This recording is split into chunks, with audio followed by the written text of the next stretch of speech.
Vamos a sumergirnos directamente en nuestro estudio del libro de Hebreos y lo hemos titulado Sustancia y Sombra. Y antes de comenzar, oremos.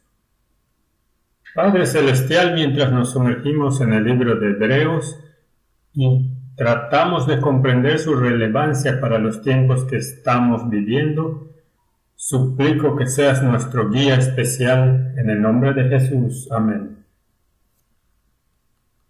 Así que he titulado la sección del primer capítulo La supremacía del Hijo de Dios. El capítulo 1 del libro de Hebreos nos dice en términos inequívocos con quién estamos tratando.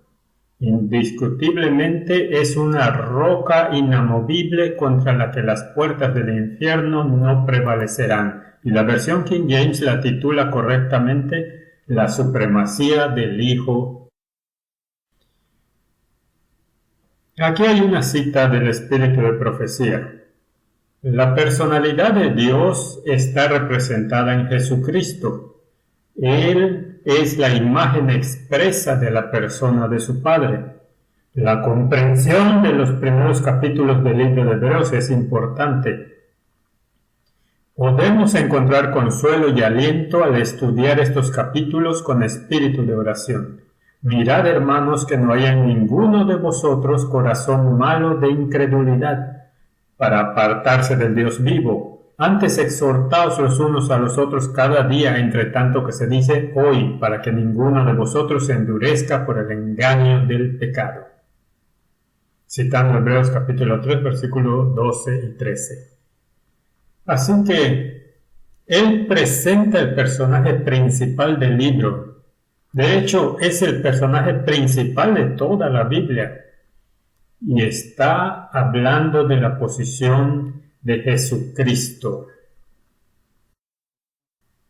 Dije en nuestra introducción que veremos algunas de las estructuras quiásticas en el libro de Hebreos. No vamos a tratarlas en detalle porque son muy numerosas y si tuviéramos que prestar atención a cada una de ellas, probablemente aún así perderíamos la mayoría. Y el propósito de este estudio es encontrar el corazón y la esencia del significado para el tiempo que estamos viviendo en particular. Pero en aras del interés haremos un quiasmo por cada capítulo. Aquí hay uno interesante que comienza de la siguiente manera. Tiene la estructura A-B y luego la inversa A-B. Hebreos 1:2. En estos postreros días nos ha hablado por el Hijo, a quien constituyó heredero de todo y por quien asimismo hizo el universo. De modo que tenemos la declaración que nos ha dicho su Hijo. Hebreos 1:5 es B, porque ¿a cuál de los ángeles dijo Dios jamás? Mi hijo eres tú, yo te he engendrado hoy. Y otra vez, yo seré a él padre y él me será mi hijo. Así que la primera A, hablado por el Hijo, la segunda A, Hebreos 1, versículo 8, más del Hijo dice, tu trono, oh Dios, por los siglos de los siglos. Cetro de equidad es el cetro de tu reino.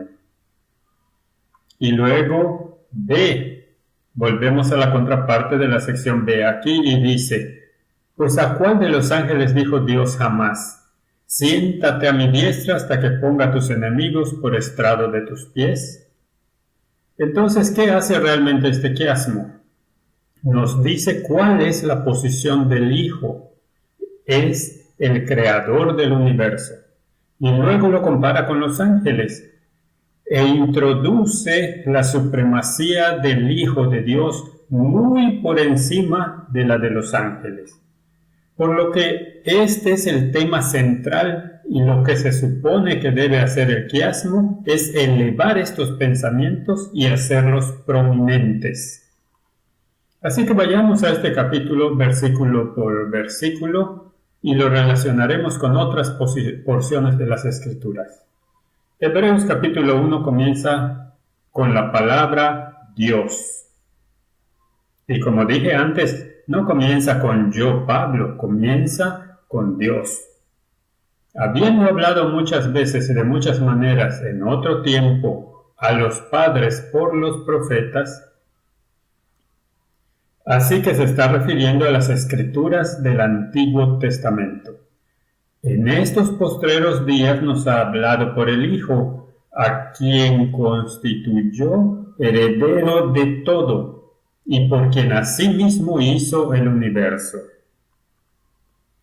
De modo que en el pasado el Evangelio fue transmitido por ángeles, por profetas, fue expuesto al pueblo, pero ahora ha llegado el momento en que le habla directamente a la humanidad a través del Hijo, a quien constituyó heredero de todo y por quien también hizo el universo. Así que si vamos a mi Biblia aquí, donde dice la epístola del apóstol Pablo a los Hebreos, y vamos al principio, aquí dice: habiendo hablado muchas veces de muchas maneras en otro tiempo a los padres por los profetas, en estos postreros días nos ha hablado por el Hijo, a quien constituyó heredero de todo y por quien asimismo hizo el universo. Allí identificamos al Hijo específicamente como el Creador. Entonces tenemos al Creador y luego progresaremos al Salvador, al Gobernante, al Dios mismo, el Eterno, y a su nombre.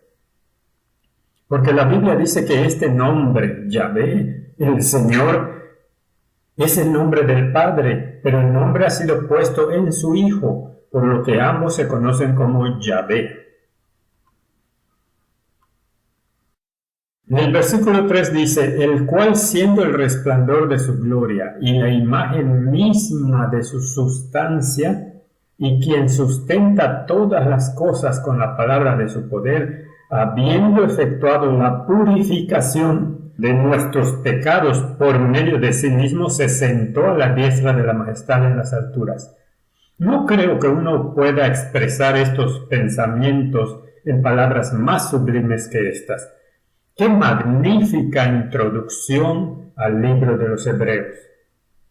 Que nos dice precisamente con quién estamos tratando. Estamos tratando con el Hijo de Dios, que creó este mundo, que es el brillo de la gloria de toda la divinidad, la imagen misma de su persona, que sostiene todas las cosas por la palabra de su poder, y quien por sí mismo ha pagado el precio por nuestros pecados, ha limpiado nuestros pecados y recibe esta majestad y esta gloria y se sienta a la diestra de la majestad en lo alto, en ese trono, el propiciatorio. Es una introducción asombrosa. Si vamos al espíritu de profecía, leemos en la Review Herald: Dios, habiendo hablado muchas veces y de muchas maneras en otro tiempo a los padres por los profetas, en estos postreros días nos ha hablado por el Hijo.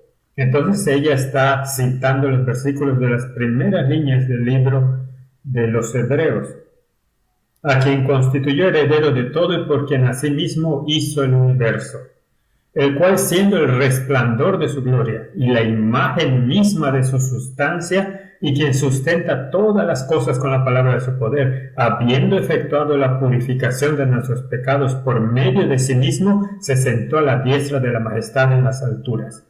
Y luego ella continúa diciendo: aquí la posición de Jesucristo en referencia a su Padre es presentada a la vista. Mientras ellos son uno en propósito y uno en mente, en personalidad, ellos son dos. Esta es una declaración muy importante, porque atraviesa el pensamiento popular en el mundo de hoy.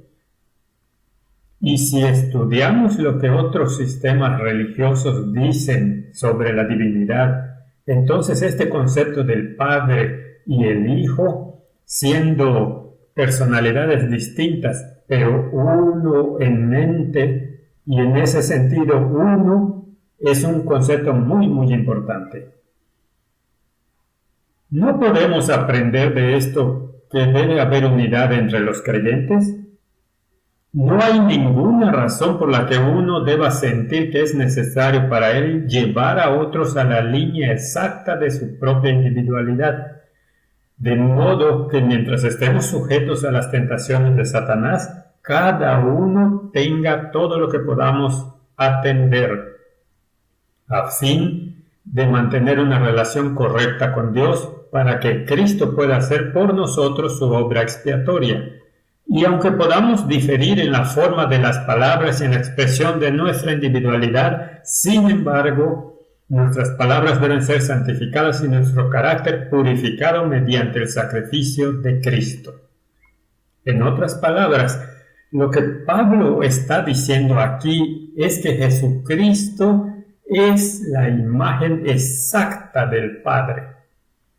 Él es uno con el Padre. Él es aquel a través de quien el mundo fue creado. Tiene una individualidad distinta. Es una persona distinta. Pero la unicidad de Dios, esa unidad existe en la unidad de mente y unidad de propósito.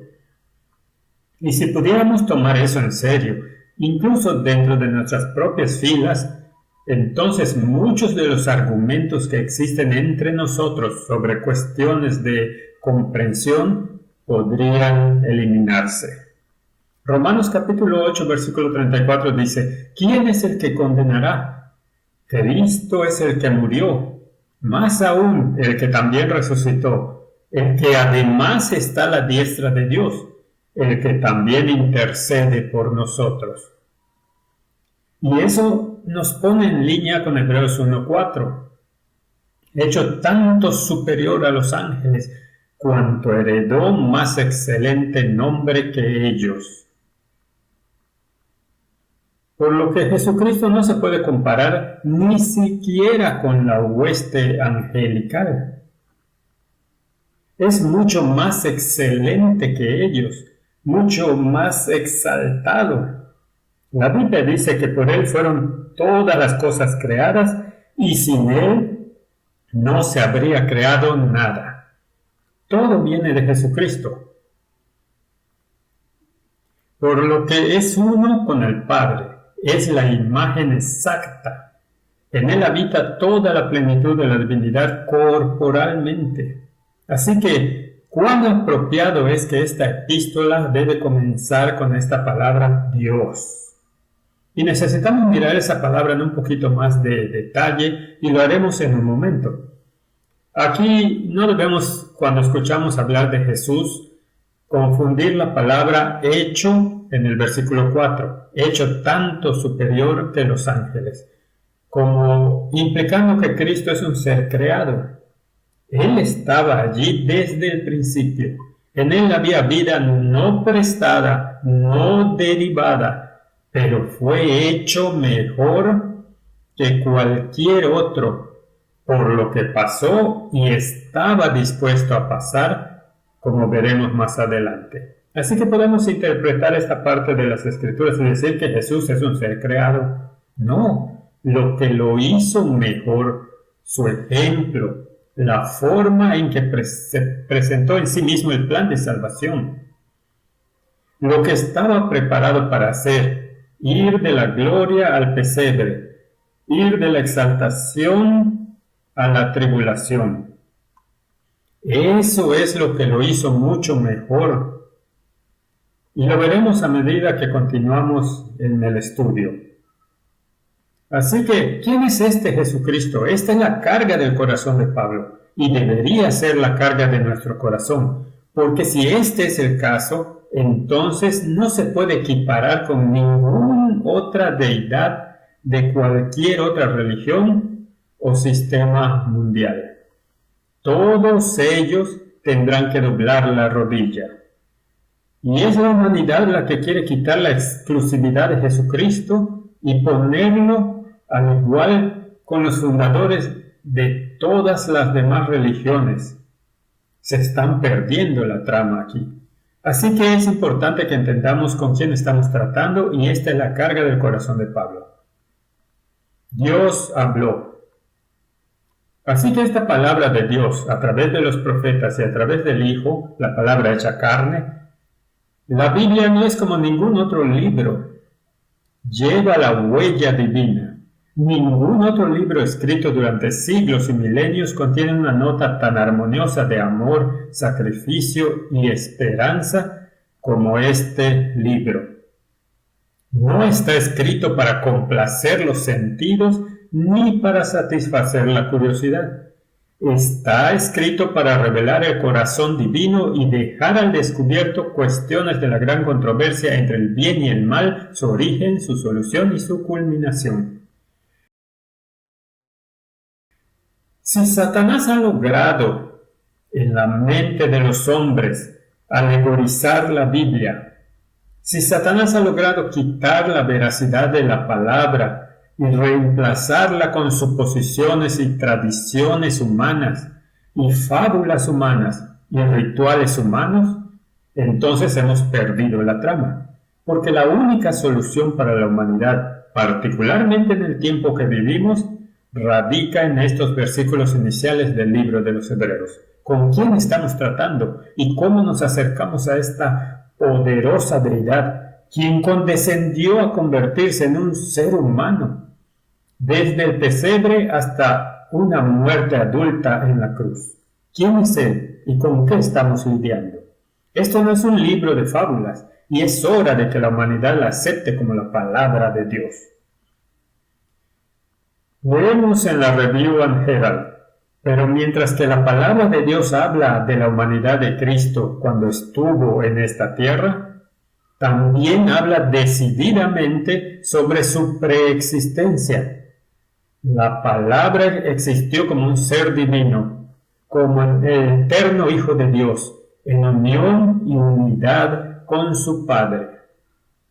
Y ten en cuenta que dice: desde la eternidad fue el mediador del pacto, en quien todas las naciones de la tierra, tanto judíos como gentiles, si lo aceptaban, serían bendecidas. La palabra estaba con Dios y la palabra era Dios. Y no importa cómo la gente trate de distorsionar las escrituras o alejarlas de su intención original. Este es el hecho. E incluso si cambia este versículo como lo hacen algunas Biblias, no niega todos los otros versículos que están en armonía con esta porción de las Escrituras. Antes de que los hombres o los ángeles fueran creados, la palabra estaba con Dios y la palabra era Dios. El mundo fue hecho por Él, y sin Él nada de lo que ha sido hecho fue hecho. Si Cristo hizo todas las cosas, Él también existió antes de todas las cosas. Las palabras dichas con respecto a esto son tan decisivas que nadie debe quedar en duda. Cristo era esencialmente Dios. Él era Dios esencialmente y en el sentido más elevado. Él estaba con Dios desde toda la eternidad. Dios sobre todo, bendito para siempre. Y si leemos Filipenses 2, versículo 6, dice: el cual siendo en forma de Dios no estimó el ser igual a Dios como cosa a que aferrarse. Así que si no entendemos que Jesucristo es el mismo Dios, habremos perdido la trama. Solo piensen en lo que la humanidad le está haciendo a Jesucristo. Lo han sacado del salón de la escuela, lo han sacado de las salas de legislación, han quitado su evangelio de salvación y lo han reemplazado con el evangelio de la concepción humana. Es hora de que nos despertemos y entendamos lo que la Biblia nos dice. Estas son palabras escritas para nuestro tiempo, tanto como fueron escritas para los hebreos que todavía querían aferrarse a sus tradiciones. Si queremos entender de qué se trata Jesús, debemos entender lo que la Biblia dice acerca de él. Si pasamos a los Salmos capítulo 2, versículo 1 en adelante, El encabezado de la King James para esta sección es el reinado del ungido del Señor. ¿Por qué se amotinan las gentes y los pueblos piensan cosas vanas? Se levantarán los reyes de la tierra y príncipes consultarán unidos contra Jehová y contra su ungido. Detengámonos allí por un momento. Exegéticamente, por el tiempo en que el libro de Hebreos fue escrito, cosas aplicadas a ese tiempo, exactamente igual esta profecía en Salmos se refiere al tiempo en que Jesús vendría a esta tierra. Es cierto que los gobernantes de la tierra, los romanos, los Herodes de este mundo, se alinearon y consultaron juntos contra el Rey de Reyes. Eso es cierto para ese tiempo, pero tipológicamente, cuando aplicamos el tipo al antitipo, mi pregunta hoy es si los reyes de la tierra y los gobernantes de este planeta deliberan juntos de nuevo contra el Señor y en contra de su ungido, contra Jesucristo. ¿Lo están sacando de la legislatura? ¿Están introduciendo leyes y legislación y reglas y guías que son absolutamente contradictorias a la palabra de Dios? No creo que nadie pueda negar eso. Entonces, lo que se aplicó en el tiempo de Jesús se aplica igualmente al tiempo en el que vivimos. ¿Y qué están diciendo?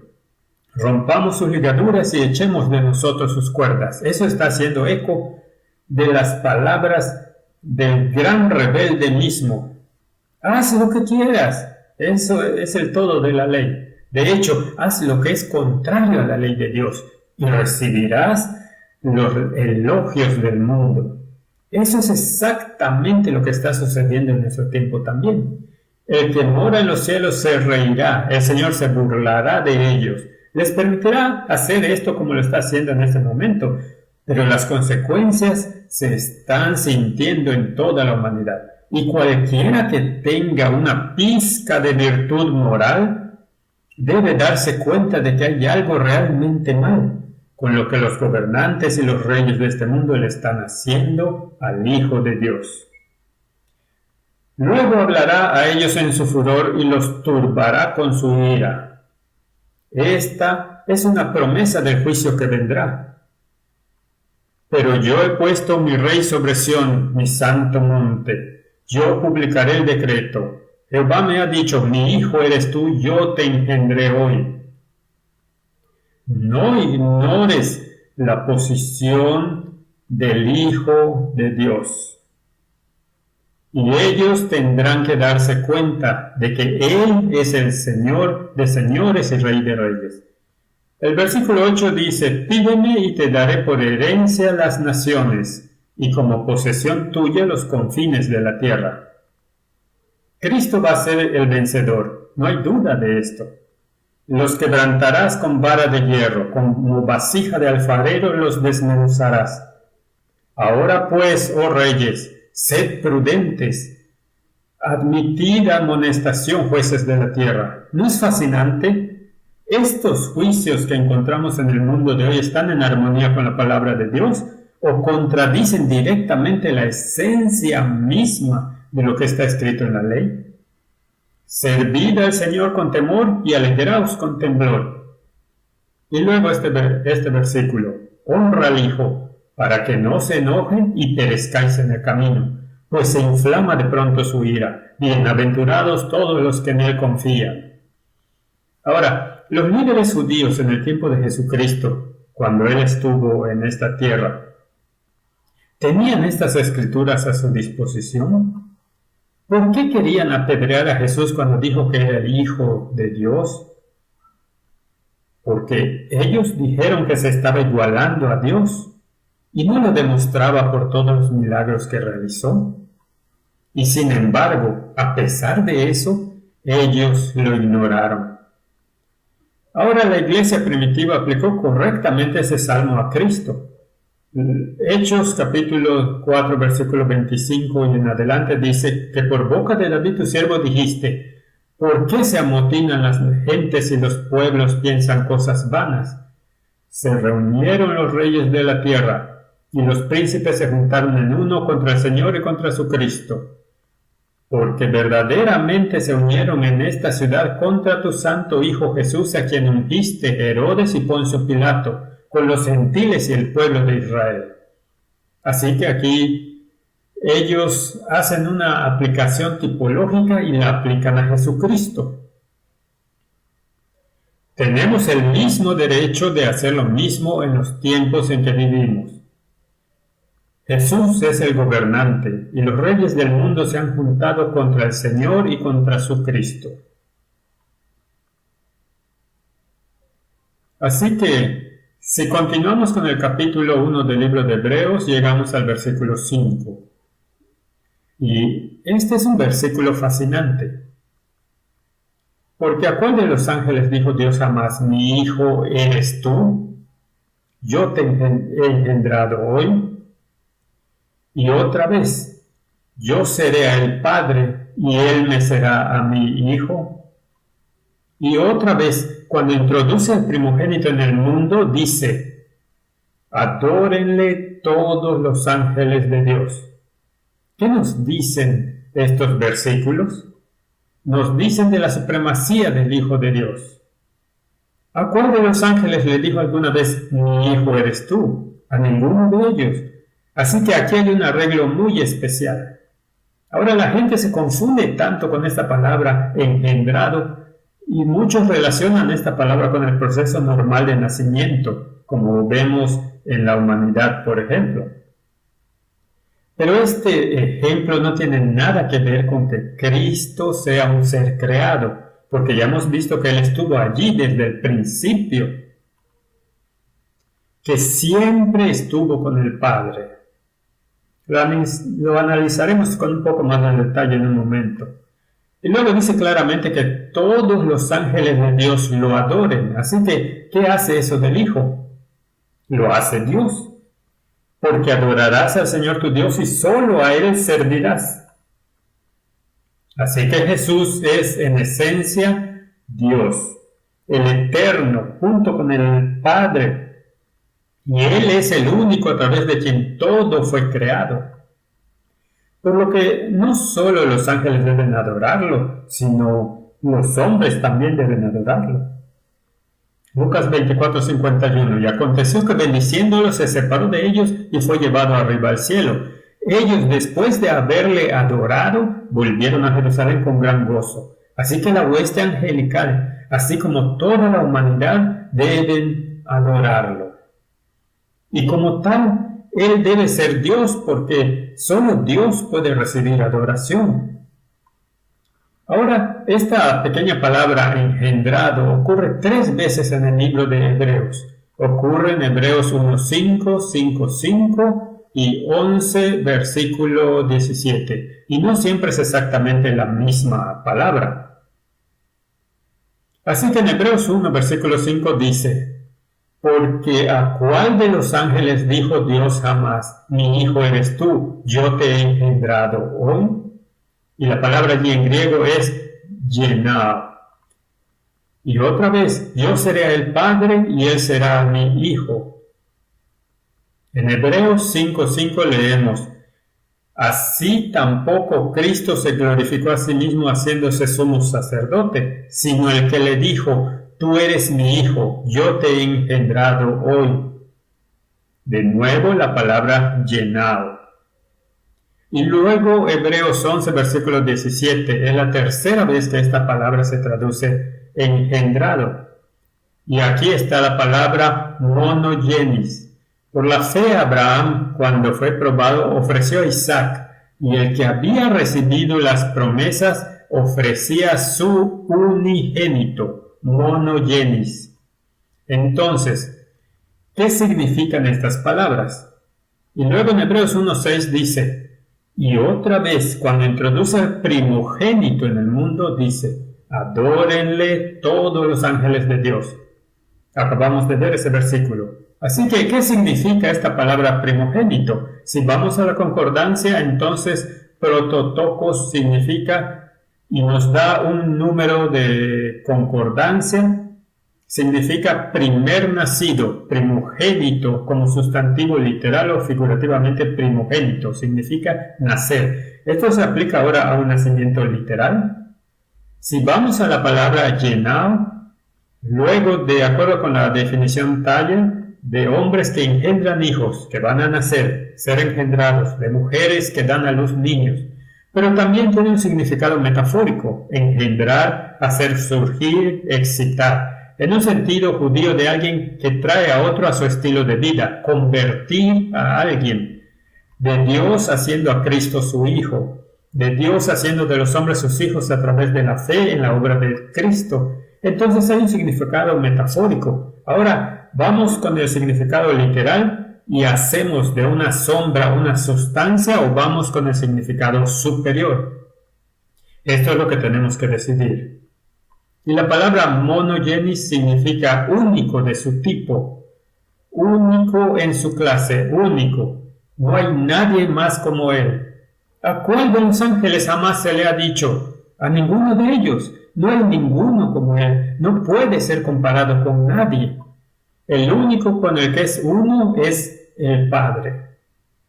Además de la palabra llenao, la palabra monogenes también se aplica a Cristo en otras escrituras. Por ejemplo, encontramos monogenes en los siguientes versículos. Juan 1:14. Y la palabra fue hecha carne y habitó entre nosotros, y vimos su gloria, gloria como del unigénito del Padre, lleno de gracia y verdad. Así que aquí tienes este significado único en su clase, esta singularidad.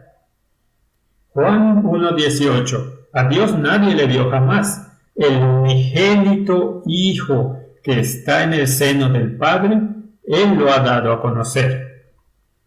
Así que aquí el único de su clase, es el que nos dice cómo es el Padre. Por eso dijo, si me has visto a mí, has visto al Padre, porque yo y el Padre somos uno. Y el otro lugar donde aparece es en este fabuloso verso, Juan 3:16, porque de tal manera amó Dios al mundo que ha dado a su Hijo unigénito, monogenes, uno de su tipo, para que todo aquel que en él crea no se pierda, mas tenga vida eterna. Y como vimos en esos versículos anteriores, Él es la imagen misma del Padre. Aquí hay algunos versículos más que se refieren a Jesús como el único de su clase, el monogenes. El que en él cree no es condenado, pero el que no cree ya ha sido condenado porque no ha creído en el nombre del unigénito Hijo de Dios. Así que aquí está este concepto nuevamente de este único en su clase. En esto se mostró el amor de Dios para con nosotros, en que Dios envió a su Hijo unigénito al mundo para que vivamos por él. Así que esta es la carga de Pablo también en el libro de Hebreos para describir la unicidad del Hijo de Dios. Volvemos a señales de los tiempos. Leemos, el Hijo de Dios preexistente, autoexistente. Cristo es el autoexistente, preexistente Hijo de Dios. Al hablar de su preexistencia, Cristo lleva la mente hacia atrás a través de las edades sin fecha. Nos asegura que nunca hubo un momento en el que no estuviera en estrecha comunión con el Dios eterno. Aquel cuya voz los judíos estaban escuchando entonces, había estado con Dios como uno criado con él. Él es eterno. Nunca hubo un momento en el que no existiera, ni una fracción de segundo en que no existiera. No es un ser creado, es coeterno con el Padre. Era igual a Dios, infinito y omnipotente. Él es el eterno Hijo autoexistente. Y esto es exactamente lo que las Escrituras enseñan sobre Él. También Él es desde la eternidad. Mientras que la palabra de Dios habla de la humanidad de Cristo cuando estuvo en esta tierra, también habla decididamente sobre su preexistencia. Hemos leído esto antes, pero vamos a leerlo de nuevo. La palabra existía como un ser divino, como el eterno Hijo de Dios en unión y unidad con su Padre. Desde la eternidad, Él era el mediador del pacto, el único en el que todas las naciones de la tierra, tanto judíos como gentiles, si lo aceptaban, serían bendecidos. La palabra estaba con Dios y la palabra era Dios. Antes de que se crearan los hombres o los ángeles, la palabra estaba con Dios y era Dios.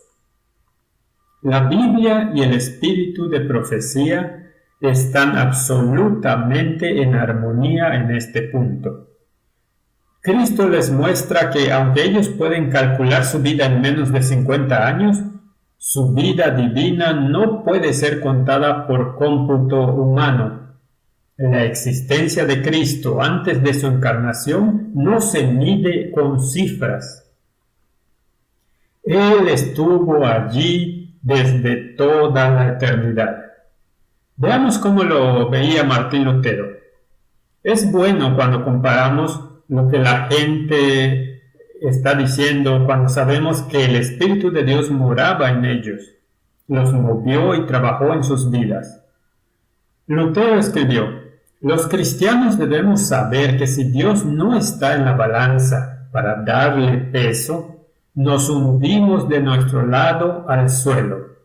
Lo digo de esta manera: si no se puede decir que Dios murió por nosotros, sino solo un hombre, estamos perdidos.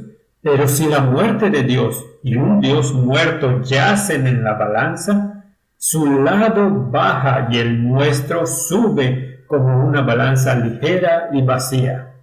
Sin embargo, también puede volver a subir fácilmente o saltar fuera de la escala, pero no podía sentarse en la balanza a menos que se convirtiera en un hombre como nosotros, de modo que podría llamarse Dios moribundo, martirio de Dios, sangre de Dios y muerte de Dios, porque Dios en su propia naturaleza no puede morir, pero ahora que Dios y el hombre están unidos en una persona, se llama muerte de Dios cuando muere el hombre que es una sustancia o una persona con Dios.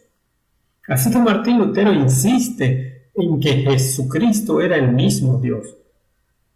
Después de todo, ¿quién puede recibir adoración sino solo Dios? Entonces, si continuamos con nuestro estudio sobre el libro de los Hebreos, llegamos al versículo 7. Ciertamente de los ángeles dice: el que hace a sus ángeles espíritus y a sus ministros llama de fuego. Mas del Hijo dice: tu trono, oh Dios, por los siglos de los siglos. Cetro de equidad es el cetro de tu reino. Así que aquí está citando las Escrituras y dice sucintamente que Jesucristo es el verdadero Dios. Has amado la justicia y aborrecido la maldad, por lo cual te ungió Dios, el Dios tuyo, con óleo de alegría más que a tus compañeros. Y tú, oh Señor, en el principio fundaste la tierra y los cielos son obra de tus manos. Por lo que reitera que Jesucristo es el creador de todas las cosas. Imagina si la humanidad aceptara este ideal en el libro de los Hebreos. ¿Cómo cambiarían las cosas? Ahora, en la época de Jesús, los judíos se negaron a aceptar que Jesús era el Hijo de Dios. Pensaron en la blasfemia que él se apropió el título que Daniel usó de Hijo de Hombre. Y no pudieron correlacionar a Jesucristo con la imagen de Dios mismo. Y sin embargo, tenían las Escrituras a su disposición, podrían haberlo sabido. Hemos leído muchas Escrituras del Antiguo Testamento que dan testimonio del hecho de que hay un Hijo y que es verdaderamente Dios. Ahora es interesante que si lees los capítulos iniciales del libro de Génesis, 30 veces en el capítulo 1 de Génesis aparece la palabra Dios. Y en este capítulo que trata de la creación, siempre está en forma plural. Esto es interesante. Y la palabra usada allí para Dios 30 veces está en forma plural en el capítulo 1 de Génesis. En otros capítulos se usa el singular, pero cuando se trata del relato de la creación, 30 veces la palabra está en forma plural. Elohim, dioses. Él es el singular y Elohim es la forma plural de ese nombre. Así que leemos en Génesis 1:26, por ejemplo. Entonces dijo Dios, Elohim plural, hagamos al hombre a nuestra imagen, que también es plural, conforme a nuestra semejanza es también plural. Y señoré en los peces del mar, en las aves de los cielos, en las bestias, en toda la tierra, y sobre todo animal que se arrastra sobre la tierra. Y si lo buscamos en la concordancia, nos dice que Elohim es plural, dioses en el sentido ordinario, pero se usa específicamente en plural, por lo tanto, especialmente con el artículo del Dios supremo. Ahora, ¿cómo trataron los escribas judíos con esto? Aquí claramente declara que el Dios que creó todo está aquí en el plural. Bueno, ellos dijeron que esta conversación en su Talmud era una conversación entre Dios y los ángeles. Por lo que en este relato de la creación, Dios tuvo la conversación con los ángeles y les dijo, hagamos al hombre a nuestra imagen. Pero la Biblia dice claramente que los ángeles también fueron creados, porque sin él no había nada que no fuera creado por él. Así que, ¿con quién era realmente esta conversación? Si ellos realmente quisieran, encontrarían a Jesús en estos versos. Así que si vamos un poco más allá y estudiamos esto, Génesis 1:26 dice que el hombre fue hecho a la imagen de los dioses. Traducido literalmente, el versículo se lee así. Y los dioses dijeron, hagamos al hombre a nuestra imagen, a nuestra semejanza. Algunas personas que viven en el mundo de hoy gritarán, blasfemia. Pero esto es exactamente lo que dice el versículo. Si vamos a 1 Corintios 8:6, dice, para nosotros, sin embargo, solo hay un Dios, el Padre, de quien proceden todas las cosas y nosotros somos para Él, y un Señor, Jesucristo, por medio del cual son todas las cosas y nosotros por medio de Él. Y si vamos a Deuteronomio 6:4 encontramos el eco. Oye Israel, Jehová nuestro Dios, Jehová uno es. Y esta es la razón por la cual los judíos rechazaron la deidad de Cristo. Porque dice el Señor nuestro Dios, uno es. Pero veamos esto un poco más detenidamente. Hay dos palabras en hebreo para esta palabra. Uno, aunque tienen similitud, pero tienen un significado diferente. Las dos palabras son Ejot y Yohit. La palabra Yohit se usa en el sentido de soledad absoluta, pero la palabra Ejot, traducida uno, expresa y contiene el pensamiento de unidad. Con frecuencia tiene la idea de al menos dos, pero uno en acción, pensamiento y expresión. Ahora, esto es muy fascinante. Así que tenemos que ser muy particularmente cuidadosos cuando leemos esos versículos para ver qué realmente quieren decir. Que cuando Dios dice, hagamos al hombre a nuestra imagen, se está refiriendo a una conversación dentro de la divinidad.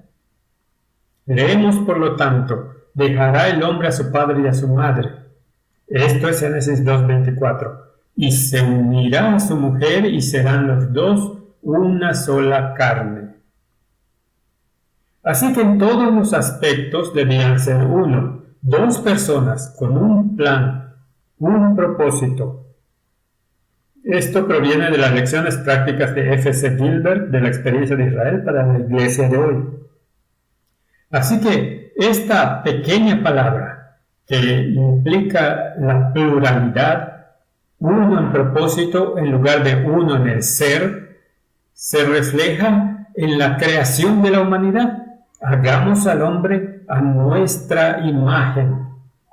Hombre y mujer, Él los creó para ser uno en propósito, pero no uno en individualidad.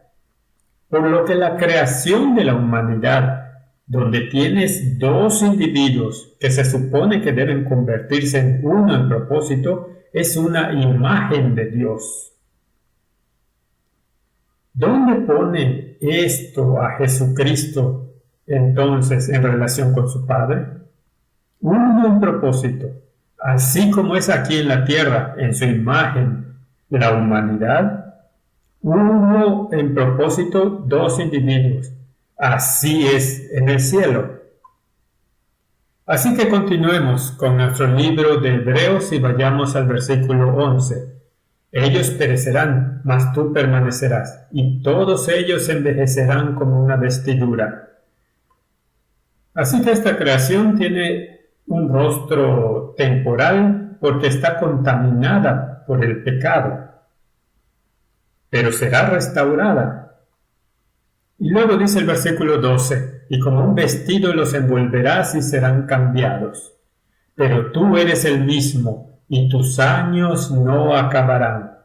Así que lo único que es inmutable, que es para siempre consistentemente el mismo, es Jesucristo. Pues, ¿a cuál de los ángeles dijo Dios jamás? Siéntate a mi diestra hasta que ponga a tus enemigos por estrado de tus pies. ¿No son todos espíritus ministradores enviados para servicio a favor de aquellos que serán herederos de la salvación? ¿Cuál es el propósito de Pablo aquí cuando dice de esta manera? ¿A cuál de los ángeles dijo Dios jamás? Siéntate a mi diestra. La respuesta obvia es a ninguno de ellos. Así que esto nuevamente muestra la posición exaltada del Hijo de Dios, que está haciendo el punto que los judíos tuvieron todas las oportunidades de darse cuenta de la magnitud de lo que estaban tratando, pero eligieron ignorarlo. Mi pregunta es, en el tiempo que estamos viviendo, ¿tenemos todas las oportunidades cuando estudiamos la palabra de Dios y estudiamos estas escrituras para darnos cuenta de con qué estamos tratando cuando hablamos de la posición del Hijo de Dios? ¿A cuál de los ángeles le dijo alguna vez, ven y siéntate aquí a mi diestra? ¿A cuál de los profetas le dijo alguna vez? Y no solo me estoy refiriendo a los profetas en el cristianismo, sino a los profetas en otras religiones. ¿A cuál de los ángeles o a cuál de los profetas dijo alguna vez que venga y siéntese aquí a mi diestra? A ninguno de ellos. Si no colocamos correctamente a Jesucristo, terminaremos como el mundo hoy, habiéndolo sacado de la legislatura. Ellos se han colocado en su posición y están violando sus leyes con sus tradiciones, sus máximas y sus leyes tan fácilmente como lo hicieron los judíos en la época de Cristo. ¿No son todos espíritus ministradores? Los ángeles no todos tienen un trabajo como tú y yo, enviados para servicio a favor de aquellos que serán herederos de la salvación. ¿Cuál es nuestro deber? ¿Ir y predicar el cambio climático o ir a predicar la salvación de Jesucristo? Si tomamos estos versículos en la introducción en el libro de Hebreos, ¿cuál es nuestro deber? Martín Lutero escribe, San Juan dice que al principio era la palabra y la palabra estaba con Dios y la palabra era Dios, etc. El apóstol Tomás también llamó a Cristo Dios, donde él dijo, mi Señor y mi Dios. De la misma manera, San Pablo en Romanos 9 habla de Cristo que Él es Dios, donde dice quién es Dios sobre todo, bendito para siempre. Amén. Y en Colosenses 2, en Cristo habita toda la plenitud de la deidad corporalmente, esto es, sustancialmente. Cristo debe ser verdadero Dios viendo que Él mismo cumplió y venció la ley. Lo más seguro es que nadie más podría haber vencido la ley, los ángeles o las criaturas humanas, sino solo Cristo, para que no pueda dañar a los que creen en Él. No debemos creer en este punto que Martín Lutero dijo que la ley ahora ha sido eliminada, porque en otros lugares él dice claramente que la ley permanece para siempre. Así que lo que venció es la condenación de la ley. La ley nos condena a muerte. Pero Cristo venció la condenación de la ley y nos da la vida eterna, porque Él ha tomado el castigo sobre sí mismo. Esta es la base de la expiación. Esto es lo que le niega la religión mundial e incluso el catolicismo, y se supone que es el líder del mundo cristiano. Así que aquí Martín Lutero declara claramente su fe en la deidad del Hijo de Dios. Y continúa: por lo tanto, sin duda alguna es el Hijo de Dios y Dios natural. Ahora, si comprendemos a Cristo de esta manera, tal como lo muestra la Sagrada Escritura ante nosotros, entonces ciertamente es que no podemos errar ni confundirnos, y entonces podemos juzgar fácilmente qué es lo correcto de todo tipo de cualidades divinas, religiones y adoración que se utilizan y se practican en el mundo universal. Donde esta imagen de Cristo se eliminó de nuestra vista o se oscureció en nosotros, sin lugar a dudas debe seguir un desorden total. Quiero decir con Martín Lutero que el desorden total que encontramos en el mundo religioso de hoy se debe a esto. Es precisamente lo que han hecho. Han quitado a Cristo de su trono y lo han reemplazado con uno de los inventos humanos. Él escribe en la charla de mesa: no debemos pensar en ningún otro Dios que Cristo. Ese Dios que no habla de la boca de Cristo no es Dios. Dios en el Antiguo Testamento, ligado al trono de la gracia, allí estaba el lugar donde podía oír mientras la política y el gobierno de Moisés se mantuvieran y florecieran. De igual manera en que todavía no escuchará a ningún hombre o criatura humana, sino solo a través de Cristo. ¿Tenemos la más mínima idea de lo que esto significa en el mundo de hoy? Imagina todos los sistemas religiosos del mundo y aquí proclama exactamente como lo hacen las Escrituras, que si no venimos a Dios a través de Cristo, hemos perdido el punto. Nadie viene al Padre, dicen las Escrituras, excepto a través de Él. Mientras la política y el gobierno de Moisés se mantuvieran y florecieran, de la misma manera Él todavía no escuchará a ningún hombre o criatura humana, sino solo a través de Cristo. Eso no pone una carga evangelística sobre nosotros. ¿No es hora de que devolvamos a Cristo a donde pertenece? Mientras un número de judíos corría de un lado a otro quemando incienso y ofrendas aquí y allá y buscando a Dios en varios lugares, sin tener en cuenta el tabernáculo, así es ahora. Buscamos a Dios en todas partes, pero no lo buscamos en Cristo. No lo encontraremos en ninguna parte. Creo que es hora de que el mundo cristiano se levante y tome en serio el libro de Hebreos, que nos dice exactamente cuál es la posición de Jesucristo, de este Hijo altamente exaltado. También está escrito, Isaías capítulo 53, versículo 3, despreciado y desechado entre los hombres, varón de dolores, experimentado en quebranto, y como que escondimos de él el rostro, fue menospreciado y no lo estimamos. En Juan 1:11, él vino a los suyos y los suyos no lo recibieron. Ese es uno de los versículos más tristes de la Biblia. Que Dios nos dé sabiduría y gracia para poner a Cristo donde pertenece. Y como discípulos y profesos seguidores de Jesucristo, ¿no es hora de alzar nuestras voces como trompeta y decirle al mundo que están buscando a Dios aquí y están buscando a Dios allá? pero si no lo buscan en Cristo no lo encontrarán en ninguna parte. Que Dios nos dé sabiduría para entender este libro. Y si ahora sabemos con quién estamos tratando con el Hijo de Dios, el Dios creador, el Dios que es nuestro Redentor y que se llama uno con el Padre, y su nombre está en él, y él es llamado Yahvé. Entonces no entenderemos el resto de este libro. Que Dios nos dé sabiduría en nuestro entendimiento. Oremos.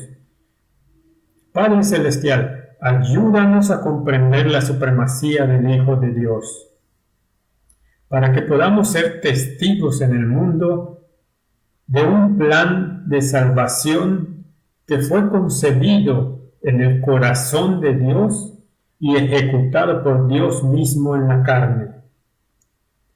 Es mi oración en el nombre de Jesús. Amén.